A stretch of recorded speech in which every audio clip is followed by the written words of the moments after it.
കുറച്ച് ദിവസം മഴയായിരുന്നു. ഇന്ന് നല്ല തെളിച്ചം. അന്നേരം ഞാൻ കടുകും ജീരകവും എല്ലാം കഴുകി അരിച്ച് വെക്കാമെന്ന് വിചാരിച്ചു. കടുകും ജീരകവും എല്ലാം കഴുകി അരിച്ച് ഉണക്കാൻ വെച്ചു.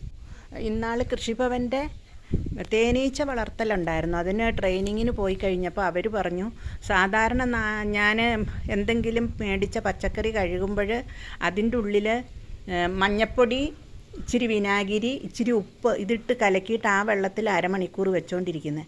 അന്നേരം അവർ പറഞ്ഞു, അങ്ങനെ ചെയ്തിട്ടുണ്ടെങ്കിലൊന്നും ഈ പച്ചക്കറിയുടെ വിഷമൊന്നും പോവില്ല. മഞ്ഞൾ ഇത് പുളിവെള്ളം, നമ്മുടെ സാധാരണ വാളംപുളിയുടെ വെള്ളം, കുറച്ച് പുളി മതി അതിന്. ആ വെള്ളത്തിൽ അരമണിക്കൂർ നേരം ഇട്ട് വെച്ച് കഴിഞ്ഞിട്ടുണ്ടെങ്കിൽ ഏത് പച്ചക്കറിയുടെ വിഷവും പോകുമെന്ന്.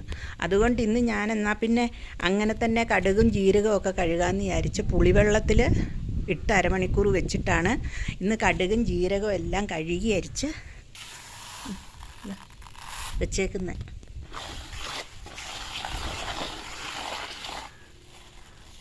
ചെറിയ ജീരക ഇതെല്ലാം ഇന്ന് നല്ല വെയിൽ കണ്ടപ്പം അതെന്നാ കഴുകി അരിച്ച് ഉണക്കാമെന്ന് വിചാരിച്ചു.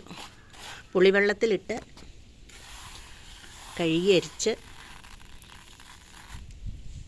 ഉണക്കാൻ വെച്ചു. ഒരുവിധം ഉണങ്ങി.